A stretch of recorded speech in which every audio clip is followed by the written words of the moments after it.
কোটি কোটি শুকরিয়া আল্লাহ রাব্বুল আলামিনের দরবারে এখানে আসার সুযোগ আমরা পেয়েছি। সেই জন্য আল্লাহ রসুলের কথা যেখানেই আলোচনা হয় আল্লাহর রহমত সেখানে বর্ষণ হয়। প্রতি বছরই আসি। গতবার আমি যেহেতু বিশেষ কারণে আসতে পারিনি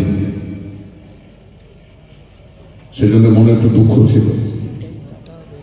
এবার আমি বলেছিলাম এখানে এসে মাগরিবের নামাজ পড়বো। যাই হোক, আমাদের কিছু কাজের বাধ্যকতা থাকে, তো তার কারণ যখন দুপুরে ভাত খেলাম তখন আসরের আজান হচ্ছে। খুব সঙ্গত কারণে যশোর কাঠিতে এসে মাগরিব পড়লাম। তারপরে আমার কাঠিয়াটের সাহেবের ওখানে সোমবারে বিরাট ইসরায়েল সাহেব আছে, সেখানে একটু নামলাম, সবার সাথে কথা বললাম। এই মাদ্রাসার যিনি প্রাণ পুরুষ, যার ডাকে আমি আসি এখানে অত্যন্ত কষ্ট করে, আমি এই কথাটা বারবার বলবো এই জন্যে, বহু মানুষের সহযোগিতা নিশ্চিত আছে, কিন্তু একটা মাদ্রাসা পরিচালনা করা, ছোট্ট ছোট্ট কোরআনের পাখিদের আল্লাহ রসুলের পথে সুপ্রতিষ্ঠিত করা, কোরআনকে তাদের সিনার মধ্যে প্রতিষ্ঠিত করা খুব কঠিন কাজ।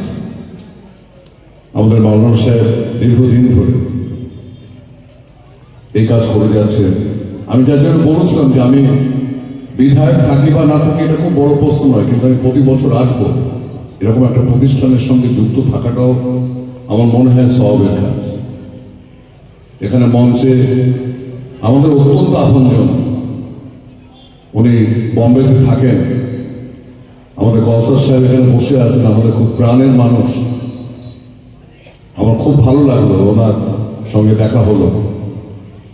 এখানে অন্যান্য যারা বুজুর্গ, বিশেষ করে হাজি সাহেবরা আছেন, হাফেজ সাহেবরা আছেন, মাওলানা সাহেবরা আছেন, এবং আমার সঙ্গে অনেকেই এসছে। মঞ্চের নিচে অনেকে আছে, উপরে আমাদের সাহেব আশিক, আমাদের কাছের আশিক অত্যন্ত সুন্দরভাবে আপনাদের একবার প্রাণ জোড়ানো। ও আস্তে আস্তে বলছিল যে আমি মানে কেরাত বলবো আর আপনি বক্তব্য রাখবেন। আমি ঠিক আছে, তাই হবে।